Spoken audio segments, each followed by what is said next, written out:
தரங்கம்பாடி அருகே மணல் கடத்தலுக்கு பயன்படுத்திய உபகரணங்களை போலீசார் பறிமுதல் செய்து எடுத்துச் சென்றனர்.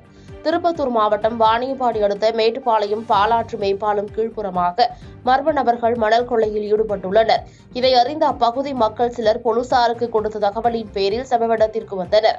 அப்போது மணல் கொள்ளையர்கள் கடத்தலுக்கு பயன்படுத்திய சல்லடை உள்ளிட்டவற்றை அங்கேயே வீசிவிட்டு தப்பிச் சென்றுள்ளனர். இதையடுத்து போலீசார் மணல் கடத்த பயன்படுத்திய சல்லடை மற்றும் உபகரணங்களை பறிமுதல் செய்து எடுத்துச் சென்றனர்.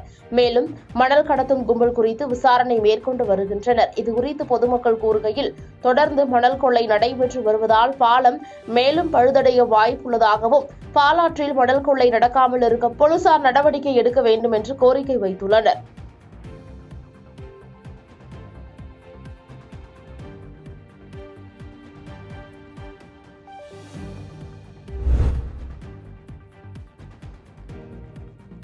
விருதாச்சலத்தில் அரசு பேருந்து நடத்துனரை கொடூரமாக தாக்கிய போதை இளைஞர் கைது செய்யப்பட்டுள்ளார்.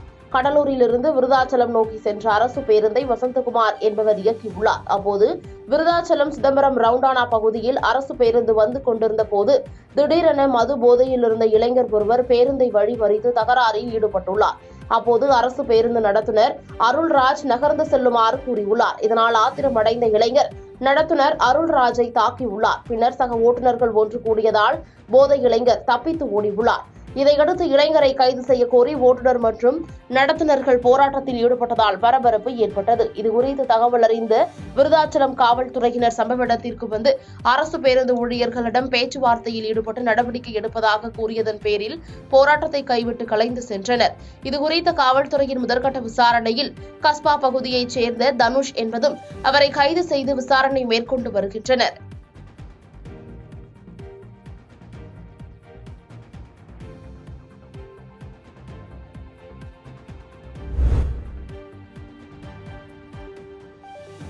தரங்கம்பாடி அருகே திருக்கடையூர் அபிராமி சமேத அமிர்தகடேஸ்வரர் கோயில் சித்திரை திருவிழா தெப்போற்சவம் நடைபெற்றது.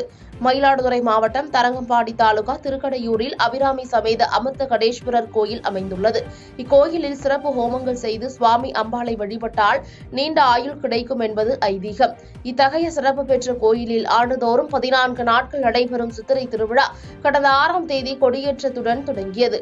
இதில் முக்கிய விழாக்களில் ஒன்றான தெப்போற்சவம் நடைபெற்றது. இதையொட்டி மின்னொளியால் அலங்கரிக்கப்பட்ட தெப்பத்தில் சிறப்பு அலங்காரத்தில் விநாயகர் எழுந்தருளினார். மகா தீப ஆராதனையுடன் கோயில் தீர்த்த குளத்தில் 5 சுற்றுகள் நடைபெற்ற தெப்ப உற்சவத்தில் திரளான பக்தர்கள் பங்கேற்று சாமி தரிசனம் செய்தனர்.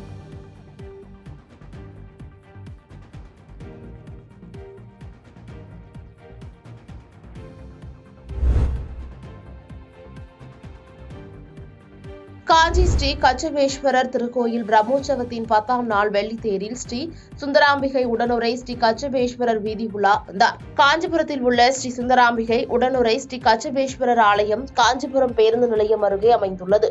இத்திருக்கோயிலில் சித்திரை மாத பிரம்மோற்சவம் கடந்த 16ஆம் தேதி கொடியேற்றத்துடன் தொடங்கி நாள்தோறும் பல்வேறு வாகனங்களில் ஸ்ரீ கச்சபேஸ்வரர் எழுந்தருளி 4 ராஜ வீதிகளில் வலம் வந்து பக்தர்களுக்கு அருள் பாலித்து வந்தார். இந்நிலையில் 10ஆம் நாள் இரவு உற்சவத்தில் ஸ்ரீ சுந்தராம்பிகை ஸ்ரீ கச்சபேஸ்வரர் வெள்ளித்தேரில் ராஜகோபுரம் அருகே சிவ கைலாய வாத்தியங்கள் முழங்க எழுந்தருளினார். இதனைத் தொடர்ந்து 30 நிமிட வான வேடிக்கை நடைபெற்றது. இதனை காண காஞ்சிபுரம் மட்டுமல்லாமல் பல்வேறு கிராம பகுதிகளில் இருந்து பக்தர்கள் வந்திருந்து வெள்ளித்தேர் மற்றும் வான வேடிக்கையை கண்டு ரசித்தனர்.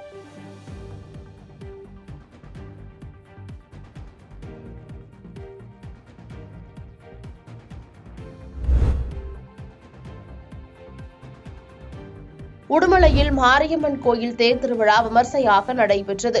திருப்பூர் மாவட்டம் உடுமலையில் உள்ள பிரசித்தி பெற்ற அருள்மிகு மாரியம்மன் திருக்கோயில் தேர் திருவிழா வெகு விமர்சையாக நடத்தப்பட்டது. கடந்த 9ஆம் தேதி நோன்பு சாட்டுதலுடன் தொடங்கி தினமும் பல்வேறு சிறப்பு பூஜைகள் நடத்தப்பட்டது. இந்த விழாவின் முக்கிய நிகழ்வான தேர் திருவிழா அம்மன் கோயிலிலிருந்து பொள்ளாச்சி சாலை, தளி சாலை, குட்டைத்திடல், சதாசிவம் வீதி வழியாக மீண்டும் கோயிலுக்கு வந்தடைந்தது. அப்போது பக்தர்கள் கோஷத்துடன் தேரை வடம் பிடித்து இழுத்துச் சென்றனர்.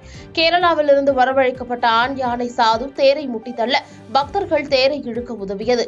இந்நிகழ்வில் சுமார் 1 லட்சம் பேர் கலந்து கொண்டு சாமி தரிசனம் செய்தனர். உடுமலை டிஎஸ்பி சுகுமாரன் தலைமையில் 400க்கும் மேற்பட்ட போலீசார் பாதுகாப்பு பணியில் ஈடுபடுத்தப்பட்டுள்ளனர்.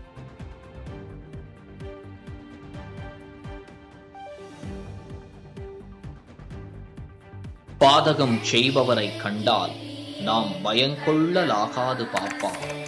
மோதி மிதித்து விடு பாப்பா, அவர் முகத்தில் உமிழ்ந்து விடு பாப்பா. அண்மை செய்திகளை உடனுக்குடன் தெரிந்து கொள்ள இணைந்திருங்கள் இயம்நாடு தொலைக்காட்சியுடன்.